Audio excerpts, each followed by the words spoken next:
بسم اللہ الرحمن الرحیم۔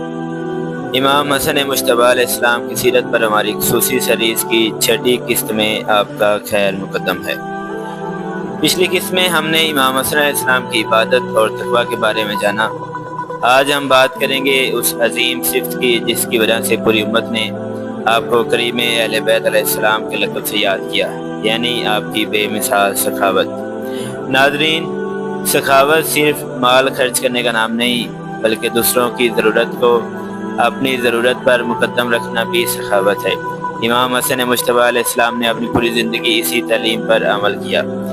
تاریخی روایات کے مطابق امام حسن علیہ السلام نے اپنی زندگی میں کئی مرتبہ اپنا تقریباً سارا مال اللہ کی راہ میں تقسیم کر دیا۔ جب بھی کسی محتاج، یتیم یا مسافر نے آپ کے در پر حاضری دی تو وہ کبھی خالی ہاتھ واپس نہیں لوٹا۔ ایک مشہور واقعہ ہے کہ ایک غریب شخص امام حسن علیہ السلام کی خدمت میں حاضر ہوا اور اپنی تنگ دستی بیان کی۔ امام حسن علیہ السلام نے اس کی عزت نفس کا خیال رکھتے ہوئے پہلے اس کی بات مکمل سنی، پھر نہایت احترام کے ساتھ اس کی ضرورت پوری کر دی تاکہ اسے کسی قسم کی شرمندگی محسوس نہ ہو۔ ایک اور روایات میں آتا ہے کہ ایک شخص نے امام حسن علیہ السلام سے مدد مانگی۔ آپ نے فرمایا کہ مانگنے والے کی عزت محفوظ رہنی چاہیے۔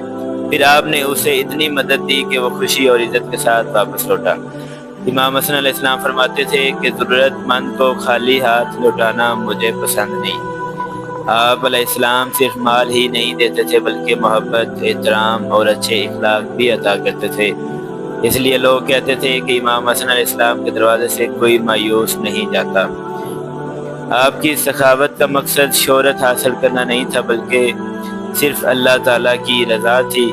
اسی لیے اکثر آپ خاموشی سے ضرورت مندوں کی مدد کرتے تاکہ کسی کی عزت نفس مجروح نہ ہو۔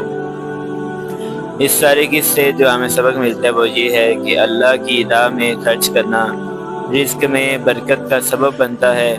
صدقہ صرف مال کا نہیں بلکہ اچھے اخلاق، مسکراہٹ اور خدمت کا بھی ہوتا ہے۔